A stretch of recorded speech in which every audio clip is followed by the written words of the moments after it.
Relations Department at WED Enterprises was deluged with inquiries from assorted ghosts and haunts who were dying to get a look at it. An expert staff of master illusioneers worked for more than 10 years planning everything down to the minutest detail.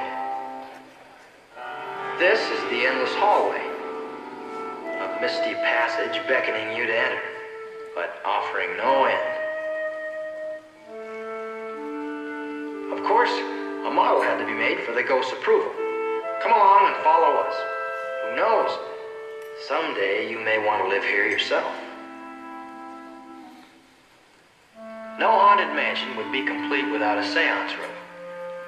This one was designed as a cozy gathering place where the spirits could practice chain rattling, screeching, and the ever-popular horn blowing. The Imagineers at WED Enterprises, many of whom were formerly animators at the Disney studio, worked overtime to make these tiny real figures arrive at the haunted mansion as ghosts.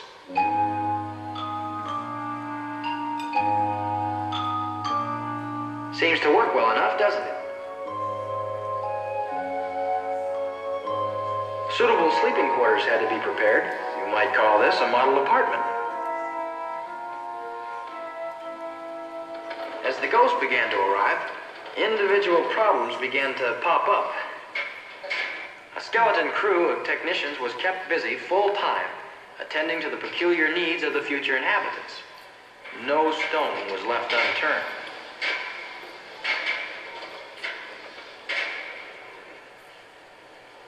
Some of the ethereal inhabitants were much too shy to be seen by mortals, and mechanical substitutes had to be devised to make them visible. What you are seeing is a man operating a machine that activates the mechanical features of this head.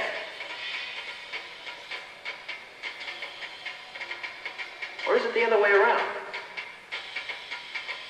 Well, whatever it is, it seems to work. At least, I think that's what this fellow is trying to tell us.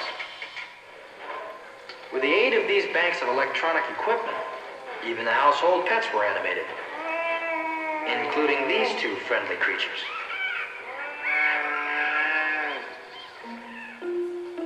A system was developed by the people at Disney to control the movements of the ghostly inhabitants of the haunted mansion through the use of scalloped-edge discs. Roller cams followed the depressions and shoulders, producing realistic movements that helped to bring our spooky tenants to life, if you'll excuse the pun. This system was called audio animatronics, which combined three-dimensional animation and sound through the use of electronics. By stacking these discs, a number of functions could be controlled at the same time. As a matter of fact, every movement and sound of all the tenants of the haunted mansion is directed in this manner.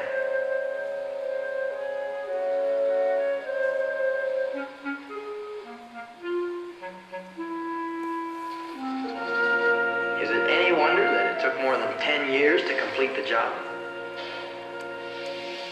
An interesting phenomenon that we seem to have no control over is this old gentleman who just can't seem to keep his eyes off of you no matter where you go. Probably the single most difficult problem faced by the Illusionaires at WED was that posed by some of the more bashful boarders who refused to show their faces. Some of the busts even appeared to be unfinished. The head was there, but the face was missing. But you know how it is. At Disney's, there's always a couple of faces left lying around on the floor. As the moon climbs high on the dead oak tree, creepy creeps with eerie eyes, grim grinning ghosts come out to socialize. Finally, everyone was brought together. They all seemed to be in good order and capable of taking care of themselves. Although some needed a hand.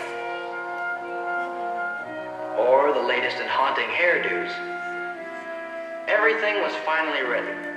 Musicians were recruited, a cast party was held, and some last-minute repairs were made.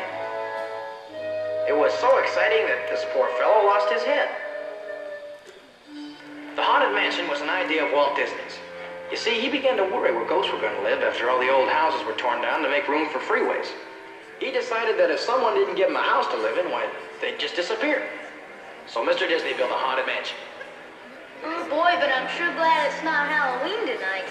Well, how come, Donnie?